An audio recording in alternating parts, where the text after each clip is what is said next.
Hey guys, it's your buddy Rome. Today we're going to take a look at this product from RGBlink. Now, you guys have seen a previous video that I've done on this product.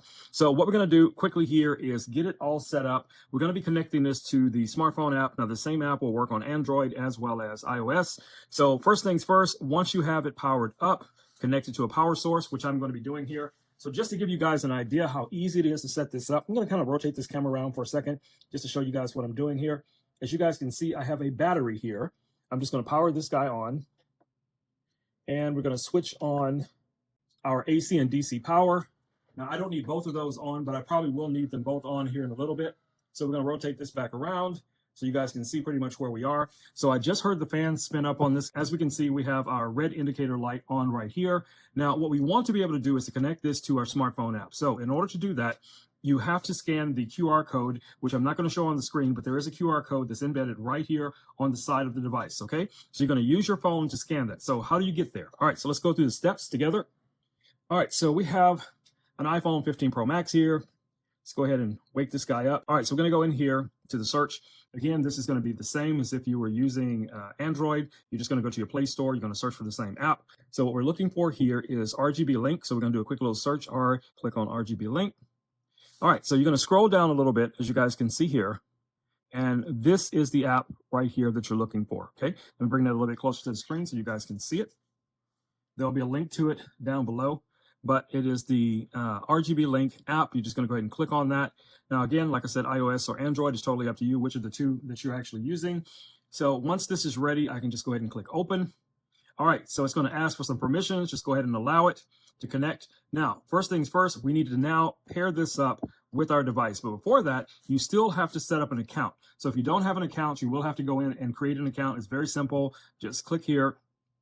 And what you want to do is to either use mail or mobile, totally up to you guys. And you want to click on right here, if you don't already have an account, where it says create account. Now, I already have an account, so I'm just going to log in. So I'm going to take this off screen just for a second, just so I can log in. All right, guys, now we are logged in.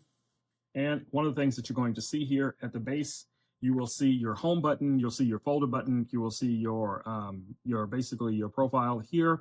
But what we want to be able to do right now is to connect to this device, okay? So we're going to go to home, and we want to add this. We want to actually bind the to our account. So you're going to click here on this little scanner, enable it.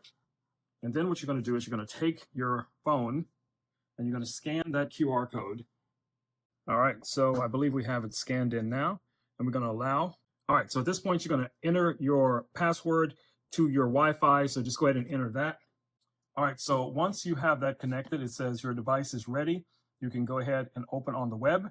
And what this will do is go to your web address, and this will allow you to communicate with the device through a web portal. So you're going to take note of what your IP address information is.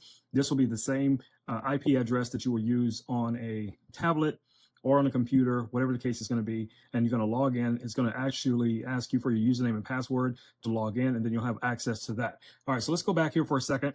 And you also have your tokens if you want to buy tokens for whatever the tokens are used for. That I'm not really sure about, but let's just go back here. And now we should be able to see what is accessible on this device, guys. So we can go over to our folders. This is our storage.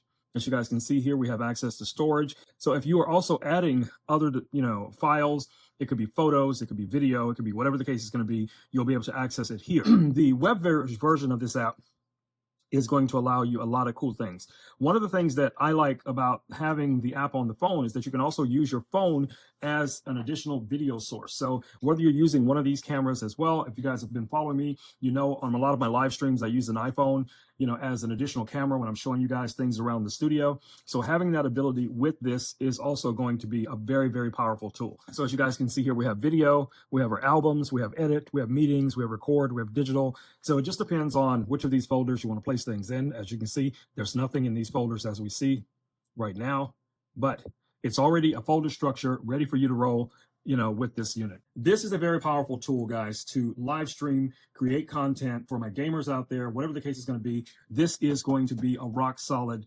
device for you because you have so many different ways of connecting to cameras, phones, whatever the case is going to be. This is a win. So in this video, hopefully you guys were able to follow along and understand how everything works.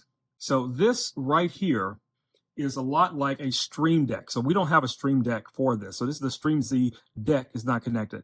So the streamZ deck is a lot like, as I said, a Stream Deck, where you can go in and set up individual controls and buttons and things like that to be able to, quickly move between different features. So if you have that, or you're thinking about getting one of those, you'll be able to use that as well. And also from here, you have your phone backups. You can, access different things from your account. Phone casting. Again, you can use your camera. We can go here and click on camera and then preview. And then this is going to allow us to use this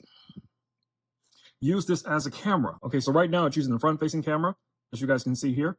But what we want to do is we want to rotate this. Let's rotate it around. So now we have our rear-facing camera, as you guys can see. And if this was connected to the web right now, you guys would be able to see this in your interface as an additional video source for your live stream, your gaming, or whatever the case it is. So having these built-in features, guys, trust me, is a godsend when it comes to creating content, live streaming, whatever the case is going to be. So in the next video, I'm going to show you guys how to connect different cameras to this. And also we will log into the web portal and I'll show you using a laptop what that looks like. So I just want to do this first video showing you guys how to get the app installed on your phone and also to bind it. All right, guys, I'll see you all in the next video. Stay safe.